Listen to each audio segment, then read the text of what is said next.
Hello. This is part three to my story about how I dated a mama's boy. And okay, so I left off with me trying to basically break up with Kyle because I could see that there was a lot of conflict between him having a relationship with me and and his family basically wanting his money and for him to basically live there, like forever. And how do I know this? Well, to give a few examples,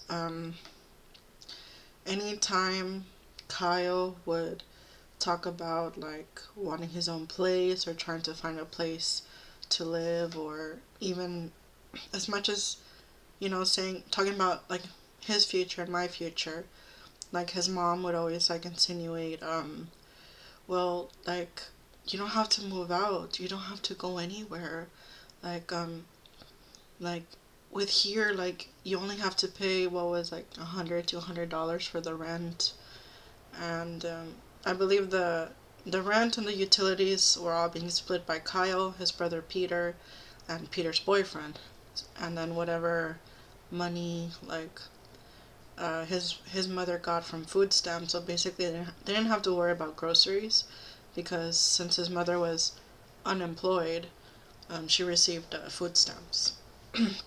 So their financial situation, if you take all of that into account, was not that bad. So there was no reason for Kyle to give all of his money to his mother. And so basically, when it was getting close to the time where Kyle was about to turn 30, and I had given him the ultimatum of you either get a car by the time you're 30 or I'm out. Because at this point in life, you should have saved enough money to have a car. And guys, where I live, uh, in South Texas, you need a car. Like, our metro system for bus services is not the greatest. Distances between like distances between cities are very large. Texas is a very big state, so it's not like you can just walk down the street and go buy groceries and come back. You need to drive. Like where I live, it's extremely hot. We have very very aggressively hot weather. Like it reaches the 90s and the hundreds pretty much, and throughout the year, like it's mostly hot. It can get hot. Like people go into the hospital because of heat stroke pretty often. And so the best thing to do is to get a car. Most people need to get a car where I live. And since Kyle was living with his mom and didn't have children, didn't have any really big expenses, like there was really no excuse why he didn't have a car.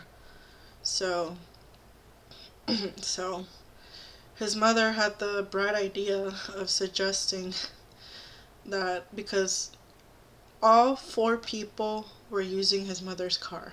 So that included his mother, his brother, himself, and the brother's boyfriend.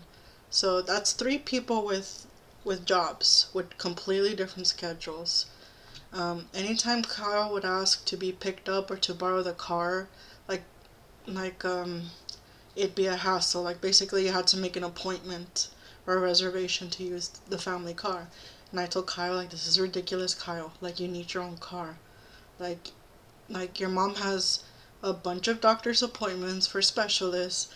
Your brother has a job he needs to get to, and his boyfriend has a job he needs to get to. And while Kyle was working at home for the latter part of our relationship because of COVID, he still needed the car to like take me out on dates because I refused to pick him up for dates unless like it was an emergency or he was feeling bad, needed someone to take him to a doctor, sure. But I refused to like pick him up from his house for him to come to my house basically because I knew that would just enable him to not be motivated to get a car. So I would, so basically he would have to borrow the car to come see me, but I would drive to go see him. So even though he didn't live that far from me, it was the principle of the matter that bothered me. So it's like, okay, like I'm using my car that I'm paying for, like with my money in full, and I'm paying my rent, and I'm paying groceries. Like, I don't qualify for food stamps.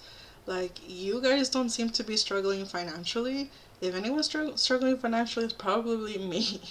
Like, I think I was only left with maybe like 100, maybe $200, like, to spend at the end of the day, and they probably, and probably, like, whatever little I saved, I probably spend it on whatever my son needed at the time.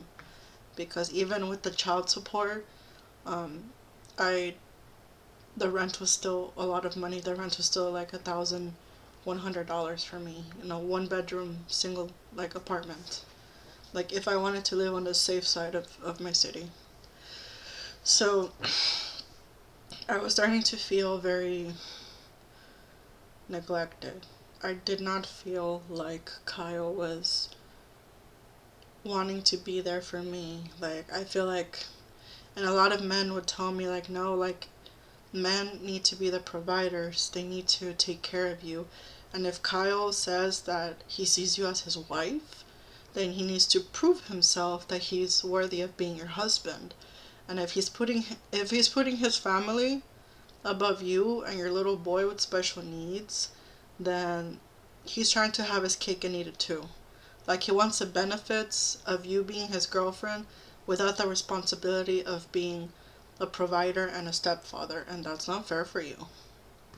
And it wasn't. And so his mother had the bright idea that that him and his brother should buy a new car, and they should split the the month excuse me, they should split the monthly premiums between themselves and both share the car. And I told Kyle, like, that's the stupidest thing I've ever heard. Like, what are you, 12? Like, you and your brother should make enough money where you can pay your own car premium. Like, he has a boyfriend. Like, his boyfriend could help him out, work extra hours. Um, like, you have a good job that seems promising. That was like since he was a call center agent, if he was like in tiers, like tier 1, tier 2, tier 3. So because he started becoming a call service agent for, he stopped working for Xbox, the program shut down, and they transferred him to working for healthcare. So he was a health insurance agent. So his pay went up like much higher. And the more he got promoted to different tiers, the more they would pay him per hour. So I was telling Kyle, like, Kyle, you should be making enough money to pay for your own car. Like, I think in his mom's head, it's like, oh, like, mijito, like, little boy, I don't want you to spend your money, so you and your brother could, like, each get half of the car. And I'm like, Kyle, you guys are still gonna be arguing back and forth between each other on who gets to use the car on the weekends. If, like, it's not gonna fix the issue. And I told him, like, there's no reason for you not to get your own car. And him and his family were so scared of, like, paying for something in credit card. I don't know why. But Kyle definitely was not taught, like, how to obtain credit. And even though I tried to teach him how to build credit, because you need credit to, like, to buy a house, or to sometimes even buy, like, big pieces of furniture. Like, you need credit for a lot of big purchases that you want to that you want to maybe obtain in life. And so I was teaching him about credit while his mom was still treating him like he was 12 years old. And so, like, you see where this started to feel like I was raising a teenager, because I wanted him to be a grown ass man, and his mom was still treating him like he was 8 years old. And I basically had to sit down with Kyle and tell him, like, look, I'm raising a boy too. So you can't say that I don't know, like, that I don't know what I'm talking about. Like, I love my son. Right now he needs me. So I'm doing everything for him because he's still a baby. But I'm fully aware that my son is going to grow up and want to have his own family. And I'm not going to be doing my son any favors by treating him like a child. So if I make things easy for my son by not giving him any responsibilities, by babying him until he's 30 years old, he's not going to find a woman who's going to want to put up with that. At least not a good woman, like a good, strong woman. Like, smart women, like, smart, independent, hardworking women want to date someone who's smart and independent and, just as strong. And I'm not doing my son any favors by doing things for him up until he's 30. Like, that's setting him up for failure. That's being a bad mother. Because that's handicapping your child. Like, imagine, like, I told him, like, I'm not gonna be here forever. I'm not. And as a parent, it is my job to prepare my son for life. Because life doesn't care if you don't have enough money to pay the bills. Life doesn't care what you've gone through. Life doesn't make excuses for you. It just, you know, you just pay the consequences. And Kyle had a really bad habit of always trying to excuse himself out of every situation where he messed up. If he messed up at work, he would try to find, and a supervisor was chewing him out, he would be like, oh no, but I spoke to the other supervisor who understood my situation, said it was fine. And like everything that was like not to his advantage or benefit, he would try to like weasel his way out of it to try to basically not admit that he messed up. Like like there's nothing wrong with saying like, you know what, I messed up, my bad. I'll try to learn from this mistake and try to not do it again. Like that's the adult way of thinking about it. But he had such a fragile ego that he didn't ever want to be wrong, and he felt like anybody who criticized him or reprimanded him for mistakes was the bad guy. And I could tell that was his mother's doing too, of always letting him get away with things that he probably shouldn't have gotten away with as a child. So so it made Kyle grow up with the thinking that basically his mental growth was still very stunted. So it was very frustrating for me because if he didn't know how to take care of himself, he's not going to know how to take care of a family. And that's what I saw.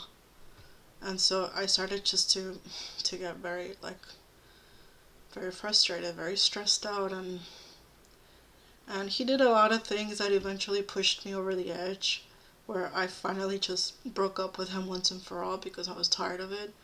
But the biggest thing that put the nail in the coffin was something he said that I'll get into it a little later. So his mom was always like talking a lot of smack about his ex-girlfriend. Kyle had an ex-girlfriend who he met online playing World of Warcraft, and she moved all the way from Florida to Texas to be with him, and they were living with their mother. Now, the way the mother would talk about the ex-girlfriend made it look like it was all her fault, and she was like a bad influence and all these things, and the way the mother would talk about the ex was like she hated her. And I would be like, okay, like, maybe she was a bad person, but the more I got to know Carl and his family, I started to see that no, I think the ex got frustrated dealing with your psychotic mother and realized that you were not a grown up and you weren't going anywhere in life, and she got fed up and left you. Because the more Kyle told me, the more I realized that he wasn't pulling his weight in paying the bills, and how he didn't have any goals and would just play video games all day, like basically like no direction in life. And yeah, like as a woman, that's a turnoff because we want a man that has goals. We want a man that is going places that we know is going to take care of us, because we have a lot to lose by getting pregnant. That's a lifetime commitment, and we're tied to that person forever. So as women, we have more to lose by staying with a man that might get us pregnant and doesn't want to work or isn't responsible. Like, that's just logical. So I will say that his mother did do some very disturbing things that was almost like borderline incest, which really like grossed me out. So we went to the beach one time with all of his family, and Kaya was putting like sun lotion on me, and I could see like his mother looking at me like so upset, and she'd be like, Kyle, why don't you put sunscreen lotion on me?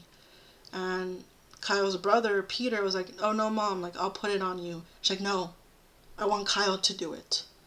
Like, she would get jealous of her own son putting sunscreen on his girlfriend. Like, that's so messed up. And I could, and, Kyle was just putting like as little as he could. And granted, when Kyle was putting lotion on me, he was doing it in a very sexual way, because he was kind of like he liked to show me off by like doing physical affection in front of people. So he would like get all silly and excited putting sun lotion on me. And his own mother got jealous. Like, that's so gross, dude. Like, that's basically like seeing your own son as your husband. It was gross. And the worst part was his sister got married, and they invited me to attend the wedding with Kyle. And we were dancing. I love to dance, and Kyle was not that big of a dancer, but he knew that I love to dance. So we got on the dance floor, and he started dancing with me, and we had a really great time. And people were really complimenting me for the way I dance, because I've always loved to dance.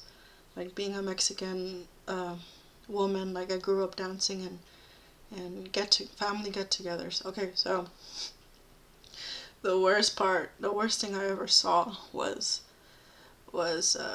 Kyle. We were out dancing on the dance floor, and Kyle's mom wants to dance with her son. I'm like, okay, dance with your mom. And then I see that she tries to like twerk on him, and while she's doing this, she's giving me like direct eye contact, like, oh, don't you see me trying to bump and grind with your boyfriend who's my son? Guys, I was so disgusted. And like, can you imagine a mother trying to like twerk or like shake her butt near her son's like groin, like his private area? Like, that was some Jerry Springer stuff I saw. Like, seriously, I was so disgusted, and I laughed because it was just so absurd. It was so absurd. Like, this woman literally thinks her son is her husband. And this is what happens when you choose not to remarry and you become too attached to your children because you don't have a man in your life. So you fill the void with your son, which is disgusting. Absolutely disgusting. Like, I can't imagine doing that to my son. Like, ew. And so yeah, his mom she's psychotic.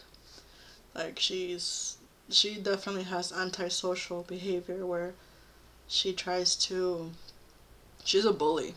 She's a bully, and she's a very evil person. Very shady like person. She's not a good person. She's very selfish. And so I mentioned to Kyle, like, was your mom trying to grind on you just now? And Kyle was just in denial. He was like, oh, she was just trying to be funny.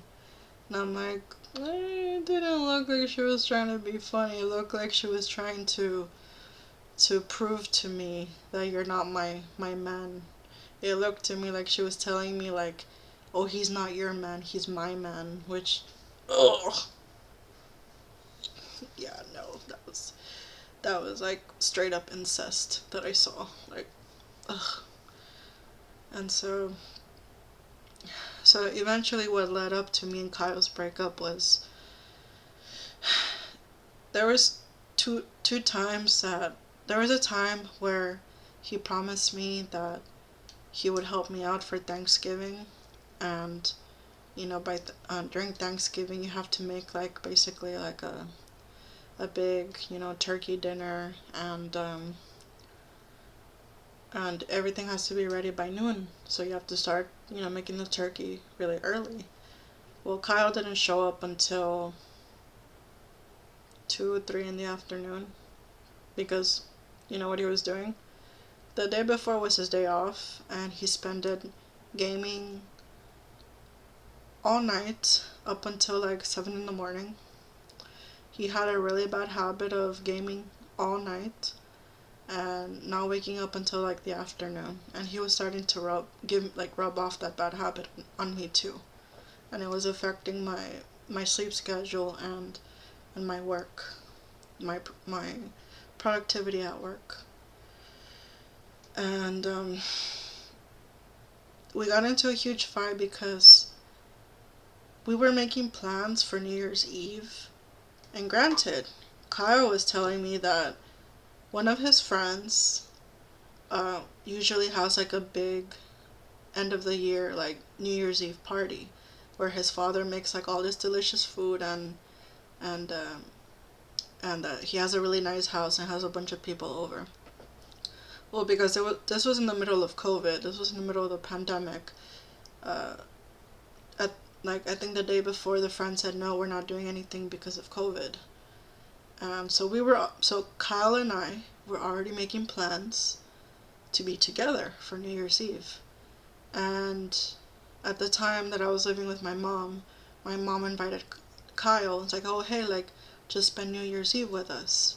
And so I told Kyle like, hey, my family is inviting you to spend New Year's Eve with them. And then maybe like afterwards we can go back to my apartment and we can spend some time together.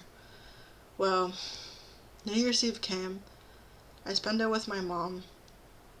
And Kyle told me that no, my mom wants me to spend New Year's Eve with her.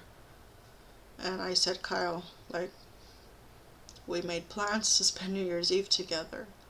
It's like, oh no, but we can't go to my friend's house because because of COVID, the pandemic. I'm like, okay, but I'm under the assumption we're still gonna spend New Year's Eve together.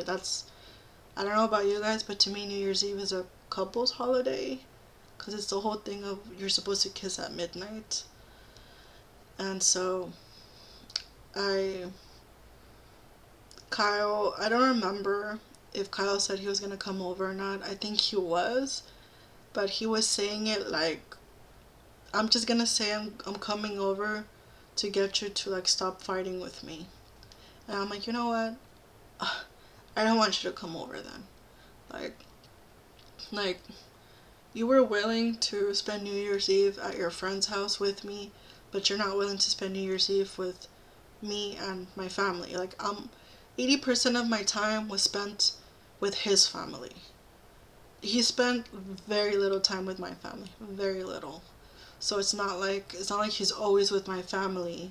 Like no, like I would always like go over and spend time with his family. And if we wanted alone time, we'd go back to my place. We wouldn't spend it like at my mom's house. So I'm like, hey, you say you want me to be your wife, like you don't want to spend time with my family. And so it was a huge argument. I was like yelling at him. Like at this point, I was so frustrated with him. Like, and I kept asking myself, like, what am I doing with him? Like, he's stressing me out. And honestly, he's not worth all this trouble. Like, he's not. Like, I'm so sick of dealing with his I'm sorry, with his mama's boy, like, complex. And this is exactly what I warned him about when we were 6 months together. And he was in denial and refused to see the reality for what it was. And so we got into a huge fight, And there was a time, I think that either he was at my place or I was at his place, I don't remember. And I brought up the subject again of like, why don't you help me? You know, like, I'm a single mom, but I don't see you trying to, like, I don't see you trying to be there for me. Like, even on days he was supposed to come over and spend time with me, he would spend the whole day sleeping. And then once he would wake up, like at 4 or 5 in the afternoon, he would play more video games. And then he wouldn't come over until midnight. And then he would complain to me that I was going to sleep too early. And that's because I would drop off my son early in the day, like at 11 in the morning or noon, thinking that my boyfriend Kyle was gonna come over to spend the whole day with me. No, he spends it sleeping, playing video games, and doesn't come over until he's in the mood, basically. So I felt very like I did not see like this as a mutual, like, respectable relationship. It was absurd. It was absurd. And I just didn't want to be with him anymore. But the nail on the coffin that really made me dump Kyle was when I asked him to help me out. Like, I had asked him, like, hey, I really hate leaving my son alone in the apartment when I'm getting groceries, because my mom would work really long, hours and shifts. So when I would go to HEB, by the time I would go, I'm sorry, by the time I would go grocery shopping, my mother was at work. So I couldn't, like, just drop my son off and then go get groceries. Like, there was times where at the last minute I had to, get my son's formula or get him, like, food that I know he will like, because autistic children tend to be very picky with their food. So there's only certain things my son would eat that I would run out of faster than I would expect. And I brought it up to Kyle's attention, like, Kyle, can you take, one day just, take us, to the grocery store and just help me, like, unload the groceries into my apartment, because I hate having to go downstairs and get the groceries and my son being alone in the apartment. Like, I'm so paranoid that he's gonna open the door and fall down the stairs or something. And what he told me was, I don't live with you, and I'm not the one. Like, you could have lived with your mom after you separated from your ex, and your ex is the one that needs to help you out, not me. And your ex needs to do more. He needs to be more of a father, and it's not my problem. Like, you chose to move out. You chose to be independent. So that's your problem. And I could tell a lot of it had to do with his family's evil influence. And I was just like, oh, the thing that he told me that really made me lose all love and respect for him was, he's not my son, he's not my flesh and blood, so he's not my responsibility. And that's when I stopped loving him. Because I don't care what you say about me, but when you insult my son like that, like, you're dead to me. You're dead to me. Like, you don't date a single parent and ostracize their child like that. Like, and if you really expected to have children with me, he just proved to me that if I were to have gotten pregnant and had a baby with him, he would have completely neglected my son, because he didn't see him as his own. Yes, of course, it's not his biological son, but what I was hoping is he would at least treat his son like it was his own, or at least want to take care of him, You don't have to be his father, but just care about him. That's the least you can do, is just care about my son and respect him. But he didn't even do that. So basically, he wanted to date a single mom and have all the benefits of dating without the responsibility, without the work, so I would suffer and he would benefit? No. No. So I broke up with him. And he did try to get me back a few times, but no. He was not what was best for me, and he was not what was best for my son. Like, you don't say that. You don't ever say that to my about my son. No. Like, I know what it's like to have your parent choose their partner over you, and I don't ever want my son to feel that way, because it messes you up. It messes you up feeling ostracized and like a third wheel in a household. And that's how I grew up. I grew up with my mom picking her boyfriend over me, and both of them treating me like I didn't belong. And I don't ever want my son to grow up like that. So I kicked Kyle to the curb. And honestly, good riddance. And guys, don't ever think you can change a mama's boy. And you shouldn't have to. They should always, like, yes, of course, people should love and respect their mother. But there's boundaries that should be in place. And unless you want to spend the rest of your life living with your mother and not have a family of your own, you need to know when to say no. And put girlfriends or boyfriends that you're really serious about first. Because it was just awful. It was an awful, awful experience. And I'm glad it's over, but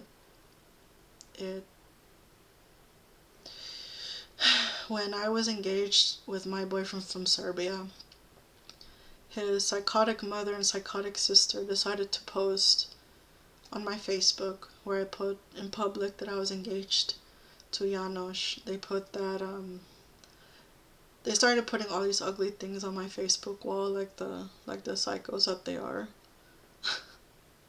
Like, thinking that I was seriously gonna like go into an argument in public with them. Like, they're not worth my time. Like, these people are a bunch of losers. They were very uneducated people. They were very savage. And then, and even his sister's stepson, like, started, like, chiming in, like, the ghetto fabulous, like, obese guy that he is. Like, they started laughing at me, laughing at my engagement, saying that Janos was just using me for that Janos was willing to put up with anything, including me, for the visa.